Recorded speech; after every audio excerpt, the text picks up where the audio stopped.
Welcome back, everybody. Today we are going to get started on another soap recipe. This video we are focusing on goat's milk. It's going to be the star of our recipe here today. If you like any kind of milk soaps, check out my channel. I have tons of them. I want to say this goat's milk soap is very special to me. I am straining out all the dirt and grossness from the goat's milk. This is goat's milk that I actually got to milk myself. That was a new experience for me. I've never done that before, so I was super stoked about that.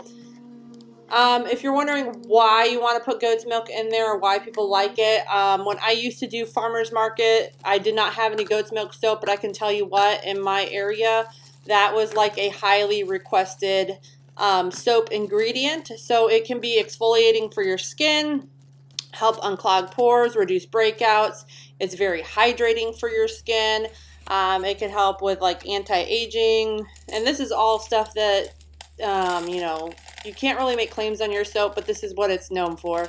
It is rich in vitamins A and E to help promote new skin renewal and growth. It can get rid of wrinkles. It's good for dry, flaky skin.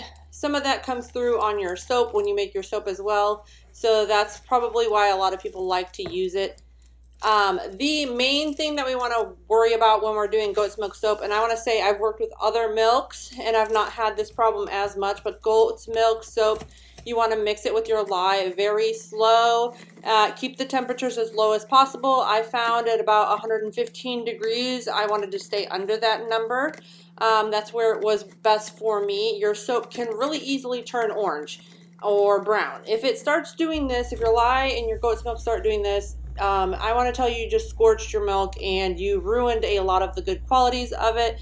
Yeah, you can still make soap with it. It can come out fine. But again, you are basically burning off all the good properties, okay? That was not to call anybody out and tell them, bad things, but I just want to say that, I did it the first time I made a milk soap too, and I did not know that. So I'm just sharing the information with you.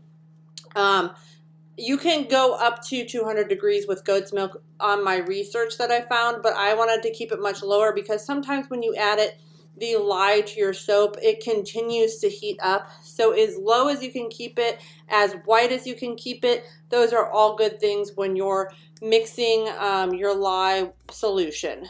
The other big star of this is shea butter. I have a lot of hard oils in this, so I put all of my oils in one big pot. I like to measure my liquid oils and then add my hard oils like the shea butter and the coconut oil and melt them down very slowly. Shea butter is something that we're using, and I like it because it's super moisturizing. I don't know if you've seen like Dove, but I think they use a quarter of it in their bar and it's then considered a beauty bar.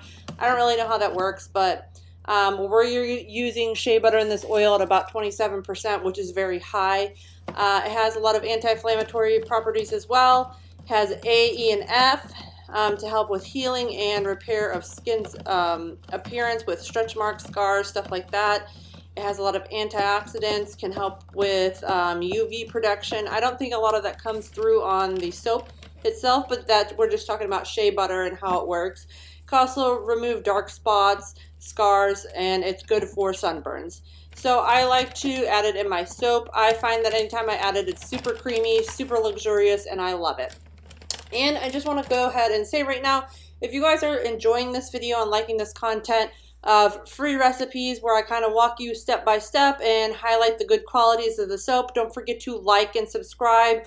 Liking the video helps get this video out to more people, reach more people, grow my channel, and subscribing so you don't miss any other free recipes. I like doing recipes. I am a hobby soaper, so I don't mind sharing, my knowledge with you. I've been making soap for 12 years or more, maybe like 15 years at this point, but it's not something I can do very consistently at this point. So sharing my knowledge is great, and I don't need to gatekeep.